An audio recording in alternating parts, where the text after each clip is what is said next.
Hey everyone, today I'm going to be doing a Lightroom portrait tutorial, kind of how I edit, basically just how I edit. And yeah, if you want to check out my Instagram down below for more portraits and stuff and ideas, feel free to do that. But this is Michelle Ta. She's another photographer in Milwaukee, Wisconsin, and we're just going to do some edits. So probably remove the, yeah, there's no reason to have the presets open, since we're all doing this by hand. So as you can see, we shot this at 50 mil, 50 millimeters, and it's the 1.8. 1.8, we shot at 1.8 at ISO 200 and 1/600th of a second. And that all that stuff is pretty important. You want to make sure it was pretty overcast when we took these, so that's why the ISO was up a little bit, and the shutter speed. I wanted to make sure that I got, I got the portrait on not blurry or whatever, and I think it's pretty good. It didn't. There's no blurriness to it. So what I first like to do is I like to get the histogram out, and I like to make sure that it's evenly spaced right here. So we have the top, and then we have the bottom. We have a full range of colors that we can use, or a full range of light that we can use. So do that.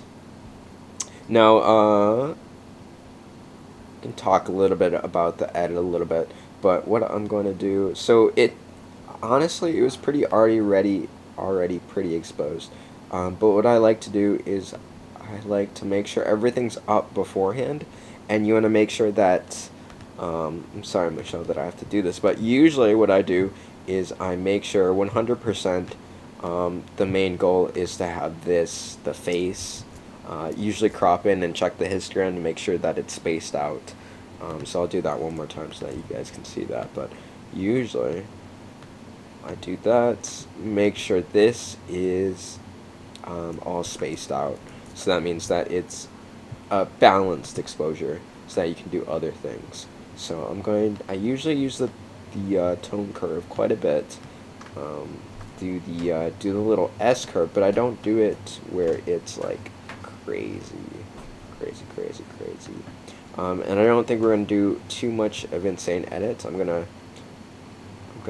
lift the blacks a little bit, and then I'm going to lift that. You also want to make sure if you have any clippings, so the blacks won't clip if you use the tone curve, but as you can see, if I make it all the way white, um, there's going to be clippings on that.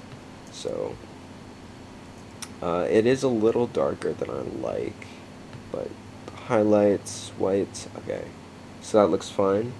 Usually what I like to do also is I like to go in here, but nothing really looks off in this photo.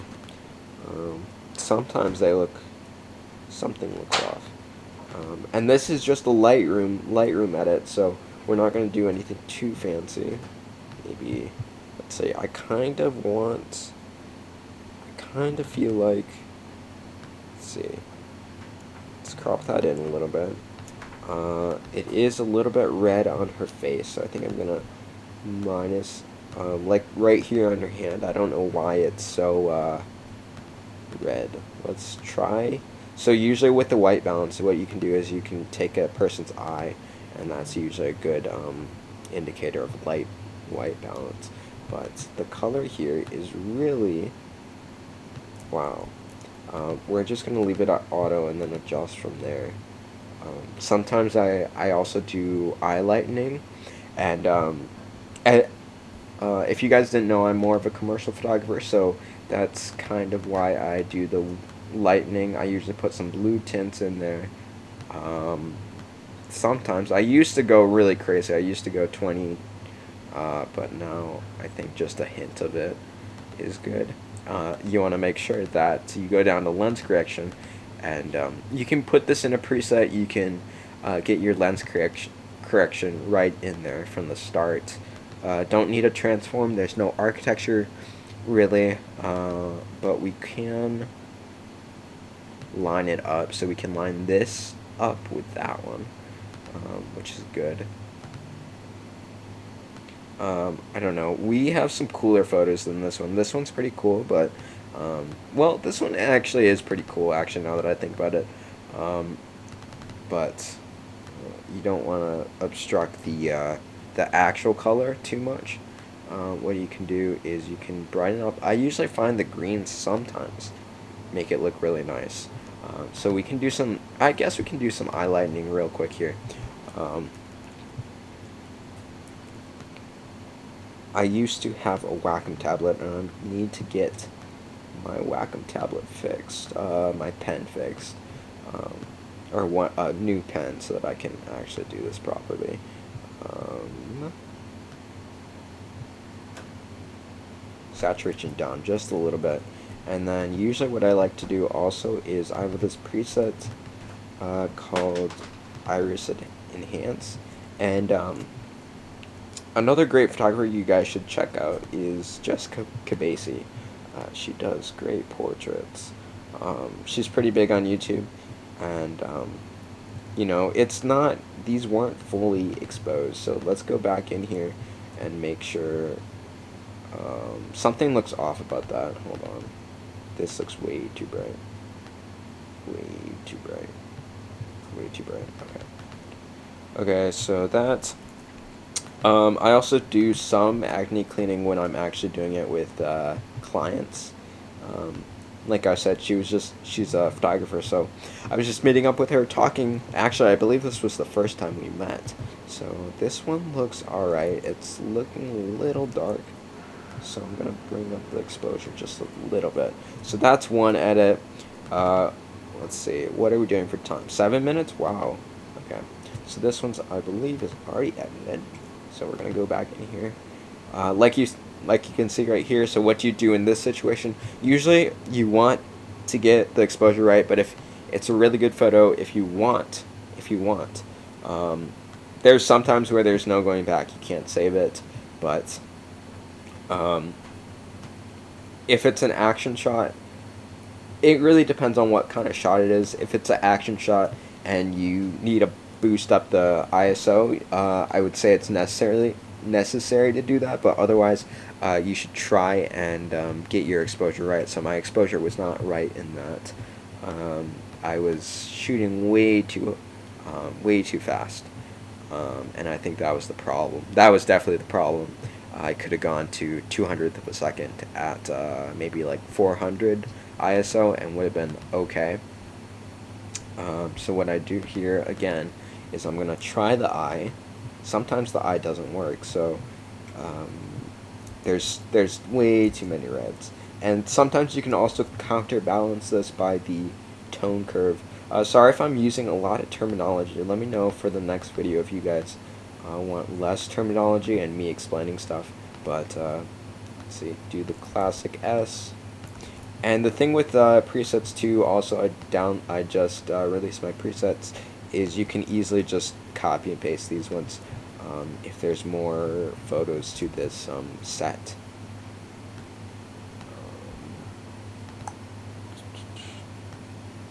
So I'm not too happy with this one because it's you can tell that it's a little bit overexposed.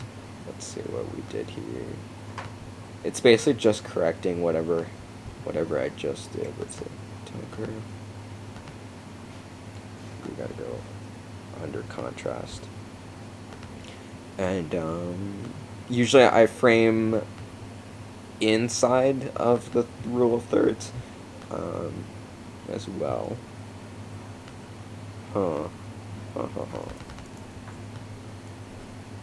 That's bring the exposure. Yeah. Okay, that looks a lot better.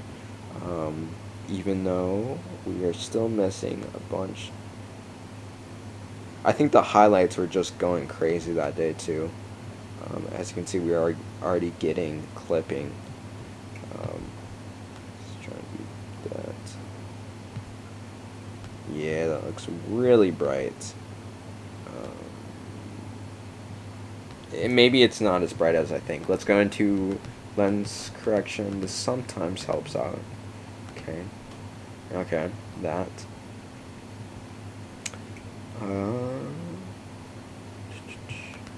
and I can see that there's some light coming in right there. So what I'm going to do is I'm going to get a gradient right here, and it's obviously different because I think her back is leaving a shadow.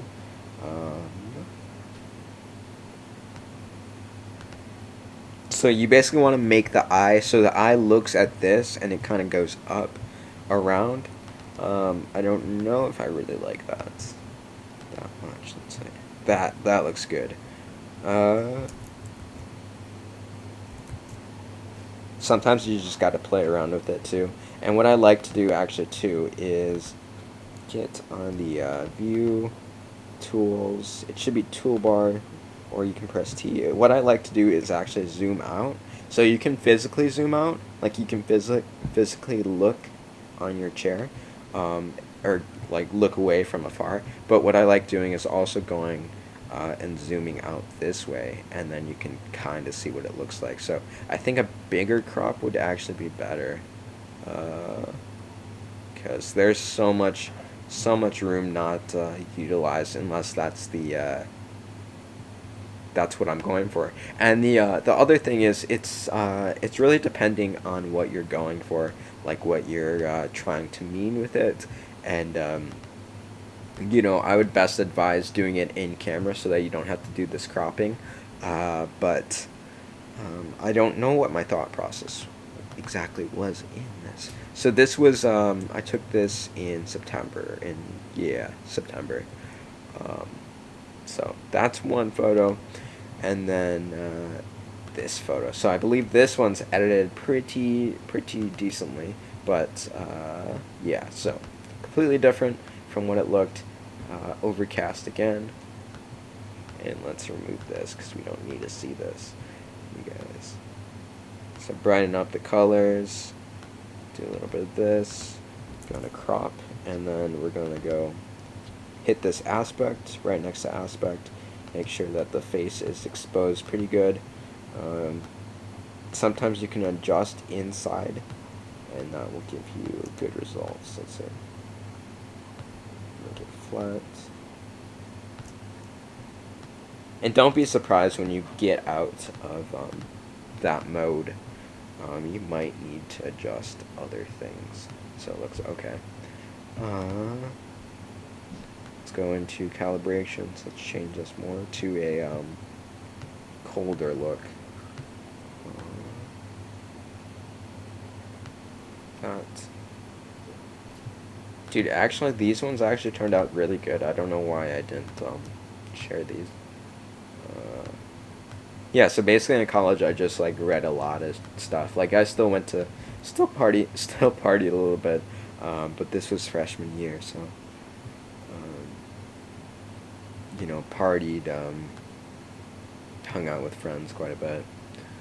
That was literally the best part. Pre-corona, we're still. We'll see how it is this semester, but sometimes if you want to get really cool, you can change the cues on that.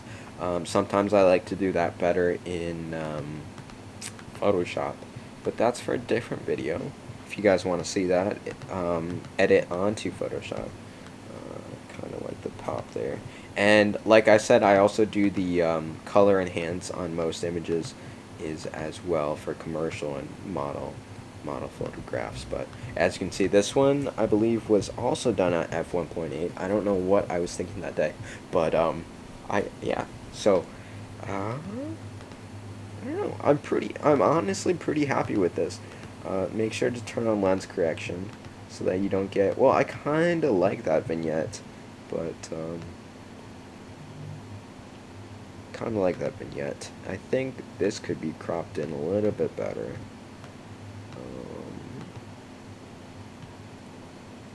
And then maybe I could extend this a little bit. I think there's not enough perspective in this image for me to like it. But I truly do really like it. So definitely go check out Michelle Ta. She's a great photographer in Madison, Wisconsin, and Chicago, and Milwaukee. She's all over the area. She's got a modeling business going on. She's a hard worker, and yeah, definitely go check her out. Otherwise, Thank you guys for watching. Check out my Instagram if you want, and subscribe. There's going to be more tutorials like this in the future, and hope you guys learned something. So let me know if you guys learned something in the comments down below. That's it. Thank you guys for watching.